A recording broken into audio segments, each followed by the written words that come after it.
प्राचीन समय में काशी के समीप एक नगरी थी जो जंगलों से घिरी हुई थी। इसी नगरी में नंदी नाम के एक धनिक वैश्य रहते थे। वे धर्म कर्म में विश्वास करते थे और श्रद्धा भक्ति भाव से भगवान का चिंतन करते थे।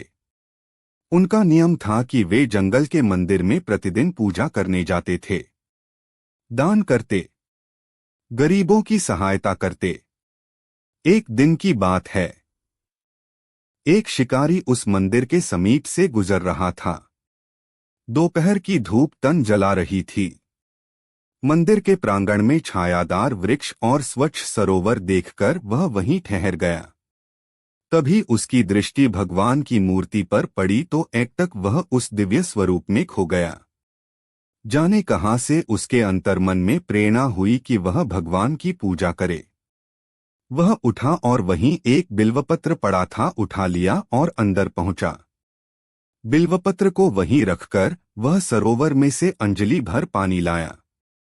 पानी से स्नान कराकर उसने बिल्वपत्र चढ़ा दिया। फिर अपनी बुद्धि के अनुसार अपनी हथेली दांतों से काटकर रक्त चढ़ा दिया।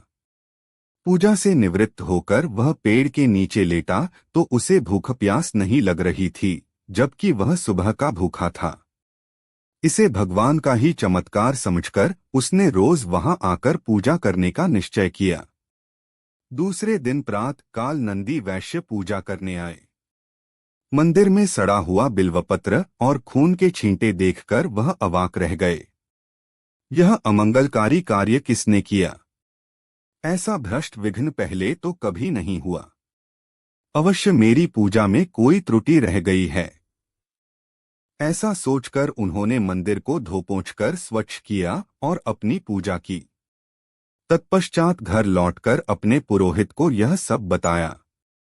अवश्य कोई दुष्ट जगंगली होगा।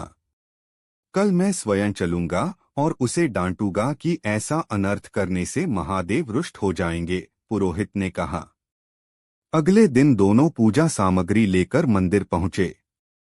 वहां कल जैसी ही स्थिति आज भी थी। नंदी वैश्य और पुरोहित ने मंदिर को फिर साफ किया और शिव के महामंत्र का जाप किया। वेद मंत्रों की धुन से आस पास का वातावरण गूंज उठा, परंतु दोनों की दृष्टि मंदिर आने वाले मार्ग पर लगी थी। शिकारी दोपहर के समय आ गया। शिकारी की भयंकर आकृति देखकर दोनों भयभीत हो गए। ऐसे खूंखार मानव से जो राक्षस सदृश लग रहा था, डर जाना स्वाभाविक था। दोनों ही भगवान रुद्र की विशाल मूर्ति के पीछे जा छिपे। उनकी आंखों के समक्ष ही उस जंगली ने उनकी पूजा नष्ट-भ्रष्ट कर दी। अपनी पूजा शुरू की। जल से स्नान कराया और बिल्वपत्र चढ़ाकर अपनी घायल हथेली में पुन चाकू मारा तो रक्त के साथ मांस भी निकल पड़ा। दोनों चीजें पूर्ण भाव से प्रभु को अर्पित कर दी, फिर साष्टांग दंडवत करके चला गया।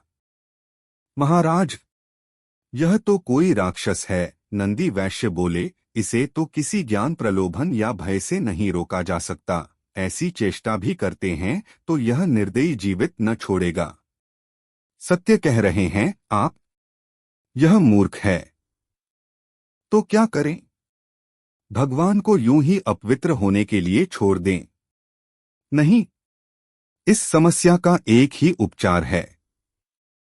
मूर्ति को यहाँ से ले चलो और अपने घर में स्थापित करो। दोनों ने यही निर्णय किया और घर लौट आए।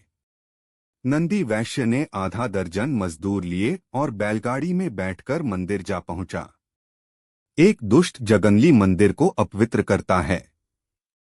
समझाने पर भी नहीं मानता, इसलिए मूर्ति को घर ले चलो, नंदी ने अपने मजदूरों से कहा।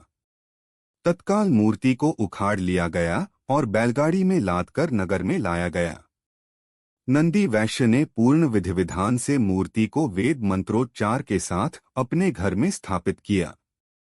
रात भर मूर्ति के समक्ष भजन कीर्तन होता रहा। दूसरे दिन शिकारी किरात अपने निर्धारित समय पर पूजा करने पहुंचा तो मूर्ति को वहां न देखकर सन्न रह गया। भगवान कहाँ गए?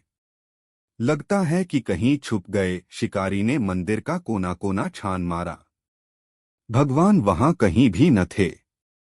वह वहीं बैठकर जोर जोर से रोने लगा।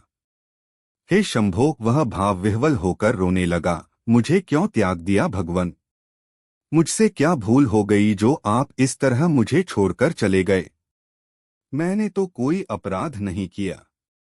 यदि भूलवश कोई अपराध हो भी गया है तो मुझे क्षमा कर दो प्रभु। मैं आपकी पूजा के लिए व्याकुल हूँ। भगवान वहां होते तब तो उत्तर देते। शिकारी ने उस मूर्तिस्थल को ही भगवान की संज्ञा दी और अपनी पूजा प्रारंभ कर दी। हे जगन्नाथ, बिना आराध्य के कैसी पूजा? परंतु मैं विवश हूं। मेरा आवेग नहीं रुकता।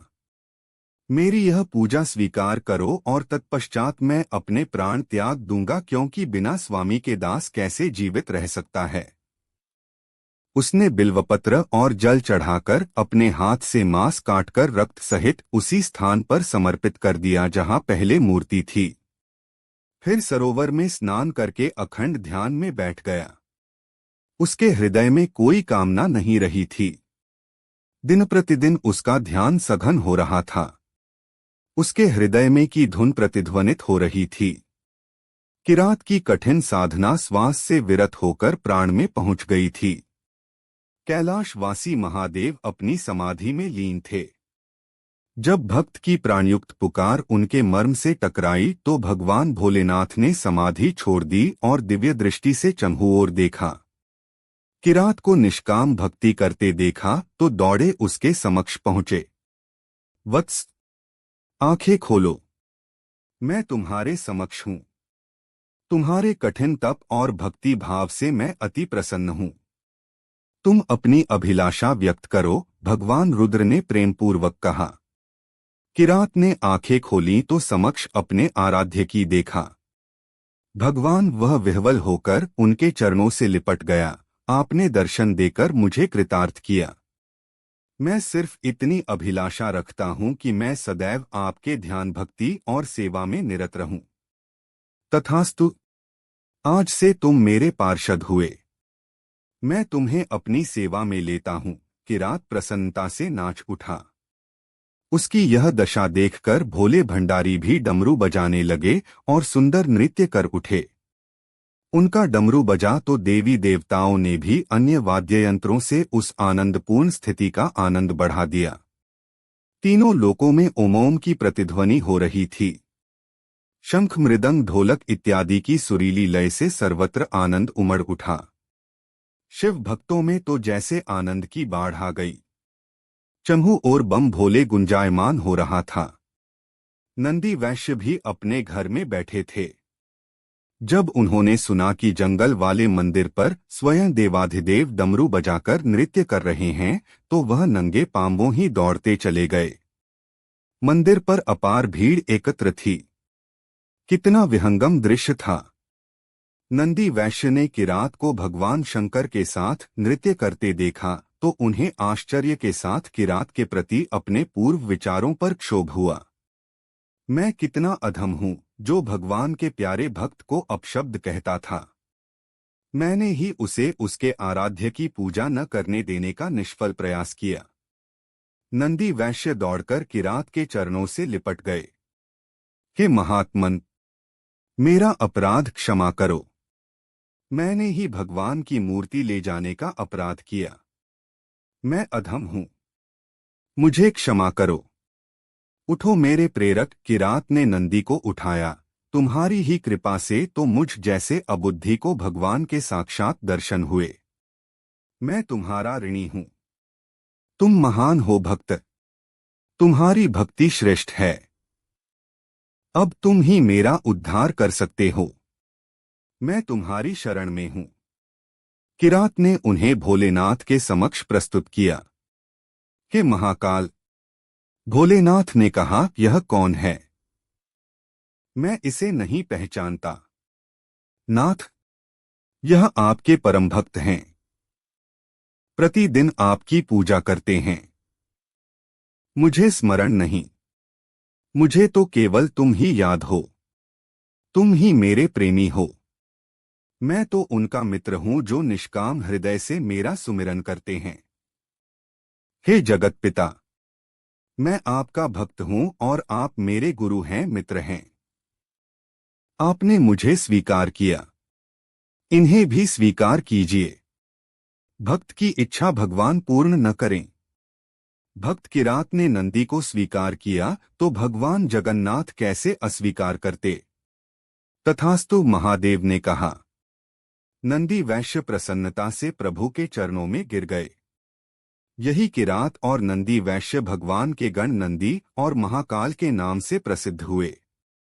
सीख: निष्काम भक्ति में बड़ी शक्ति है। भगवान की भक्ति करो तो धन संपदा समेत कुछ भी न मांगो।